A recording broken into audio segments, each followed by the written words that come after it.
Leaders of Britain, France, Germany and Poland have agreed on Saturday to an unconditional 30-day ceasefire from the 12th of May with the backing of US President Donald Trump. They also threatened President Vladimir Putin with new massive sanctions if he failed to comply. The announcement was made by the leaders of Britain, France, Germany, Poland and Ukraine after a meeting in Kyiv, during which they held a phone call with Mr. Trump. Our chief political correspondent Henry Zeffman is following the visit to Kyiv. This is a visit that's been drenched in symbolism, coming as it does at the end of a week where we've been commemorating the end of war in Europe. These are European leaders visiting a war in Europe. It's also a symbolic response to the world leaders who joined Vladimir Putin in Moscow yesterday. But over the course of this morning, it's become clear that Sir Keir Starmer and his fellow leaders are trying to do more than just the symbolic. They are trying to extract an agreement for a 30-day ceasefire from Russia. They've just held a virtual call of the so-called coalition of the willing. After that, they phoned up Donald Trump. All involved, including the US president, support that proposal. But does Vladimir Putin? Because if he doesn't, the accusation may be that this is just yet more symbolism. Henry Zeffman. Well, those European leaders have been giving a press conference after their meetings, and here's what President Zelensky said. We are working on various levels with the United States of America, and Ukraine has very productive dialogue with President Trump and the connection with the team, and we are grateful for that, and we thank the teams of the leaders and all those present here who are personally working and in constant touch with the United States of America. The partners are in permanent communication with Washington. We've just spoken together with the President Trump, and we have agreed our joint view, our further steps. A full and unconditional ceasefire is much needed. The accountability for refusal is needed. We can together lay the foundation for peace, and I thank everybody who supports the dignified end to this war. Well, the UK Prime Minister Sir Keir Starmer said today's announcement showed that Europe was stepping up.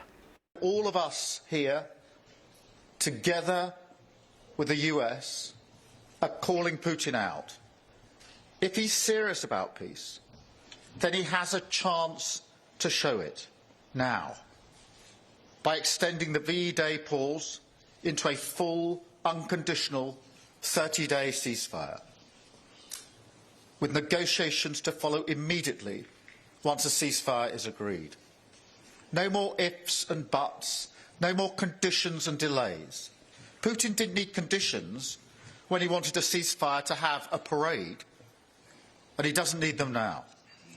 Ukraine has shown the willingness to engage again and again, but again and again Putin has refused.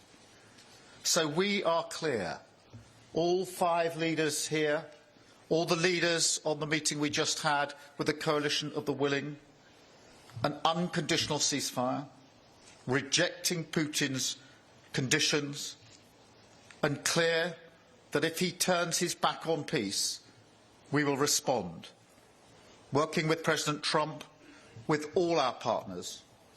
We will ramp up sanctions and increase our military aid for Ukraine's defence to pressure Russia back to the table.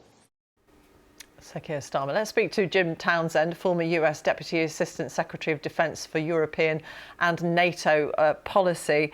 Mr. Townsend, thank you very much for joining us here on BBC News. How hopeful are you that this is going to lead to a ceasefire on Monday? Well, I think it's I'm hopeful only because this is the biggest push that I think we have made with the U.S. and with this European leaders to include threatening, sanctions or additional assistance to Ukraine if the Russians don't come to the table. So in terms of a push, in terms of who's involved, and Trump sounds like he's quite involved over the phone with the leadership and with Zelensky, this is the biggest attempt. And so let's see if it works. We saw, though, in Moscow with the Victory Day commemorations marking 80 years since World War II ended in Europe, that China, Venezuela, Belarus, Slovakia are all present. Vladimir Putin isn't as isolated, as we were hearing from our security correspondent, as the West would like. Well, he's not as isolated as he had been in the past, but the friends he has are not exactly the kinds of friends you'd want to have. Brazil is part of this as well. Venezuela, as you pointed out. I guess I'm not surprised at seeing that. But frankly, he's not quite out into the open the way he wants to be. And he's got a lot of sanctions on him and sanctions to come. And there's a clock ticking in Moscow in terms of their economy and in terms of their ability to continue to put manpower into the meat grinder, if you will, of Ukraine. So I think Putin does not have as much time as he thinks he does. We've seen President Trump somewhat flip-flop over Ukraine and how sympathetic he's been at times towards Vladimir Putin. How will he be viewing what's been happening with these European leaders today in Kyiv, where we hear there is now a consensus of 20 countries? That's right. And major countries as well. I mean, this is NATO and the EU were part of that as well. So I think he is looking on this certainly as Europe stepping up. Europe is involved in this. They've got skin in the game, both institutionally as well as the nations themselves. They are also threatening sanctions and assistance going to Ukraine if the Russians don't play ball. So certainly Trump sees that he's got a good partner across the Atlantic, a partner that he's going to need and is going to be helpful and are taking the lead, particularly in this instance. So my feeling is that that this is only going to help the U.S. and the European nations, NATO, the EU, to work together in the future, because I think Trump sees, number one, he needs it, and number two, Europe can be effective.